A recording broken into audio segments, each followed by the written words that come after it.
এমন কোন মায়ের বেলা যদি প্রমাণ করে দিতে পারে যে ইসমাইলের 4 হাত পা বাঁধার পর থেকে জবাব করতে শুরু করেছিল, কিয়ামত পর্যন্ত এই কথা প্রমাণ করতে পারবে কোন হুজুর, কোন মানুষ কেউ প্রমাণ করতে পারবে না। জি না, ইসমাইল আলাইহিস সালামের 4 হাত পা বাঁধা হয়নি, এমনিতেই ইব্রাহিম আলাইহিস সালাম ইসমাইলকে রেখে দিলেন, এখন কাটতে যাবে, জবাব করবে।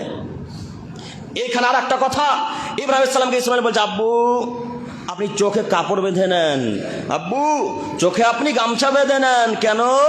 কাটার সময় হয়তো আপনার অন্তরে ময়া জাগতে পারে, কাটার সময় হয়তো আপনার অন্তরে মহব্বত আসতে পারে, তখন আপনি আমাকে কাটতে পারবেন না আব্বু, কাজেই আপনি চোখে পট্টি বেঁধে নেন। শুনেছেন কি? শুনেননি না? আপনারা তো আহলে হাদিস এলাকার মানুষ, শুনবেন না। যদি হানাফি এলাকায় থাকতেন তো আসলেই শুনতে পেতেন, হানাফি এলাকায় থাকলে আসলে বুঝতে পারতেন। তো ইব্রাহিম আলাইহিস সালাম নাকি তখন চোখে কাপড় বেঁধেছিলেন, এ কথাও মিথ্যা, নাউজুবিল্লাহি মিন যালিক। জি না, ইব্রাহিম সালাম চোখে কাপড় বাঁধেনি। যেই নবী স্বপ্নে দেখার পর মক্কাতে বেটাকে কাটতে চলে আসে, সেই নবী চোখে কাপড় বাঁধবে? কথা আপনারা বুঝতে পারেন না মনে হয় নাকি? কথা কি বুঝতে পারছেন? ইব্রাহিম আলাইহিস সালাম চোখে কাপড় বাঁধেনি। হুজুর মিথ্যা করে কথা ইব্রাহিম আলাইহিস সালামের উপর অপবাদ লাগিয়েছে। এই হুজুরকে আবার তওবা করে আল্লাহর কাছে ভিক্ষা চাইতে হবে, নাহলে পাপ ক্ষমা হবে না।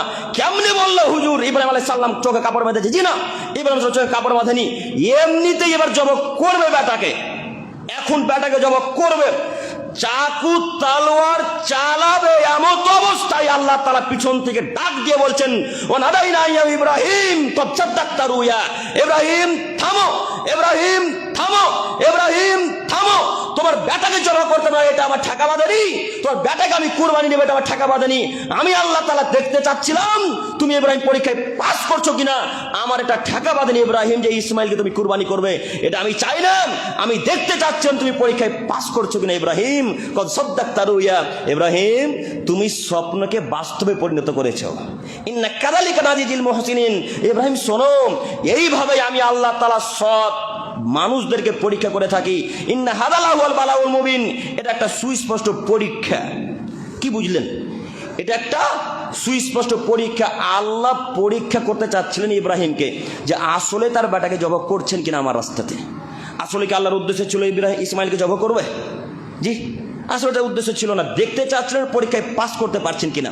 ইব্রাহিম আলাইহিস সালাম পাস করে গেলেন। তখন আল্লাহ তাআলা বললেন, ও ফাদাইনাহু বিযিবহিন আযীম, আমি ইসমাইলের পরিবর্তে একটা মোটা তাজা দুম্বাকে ইসমাইলের জায়গাতে বসিয়ে দিলাম।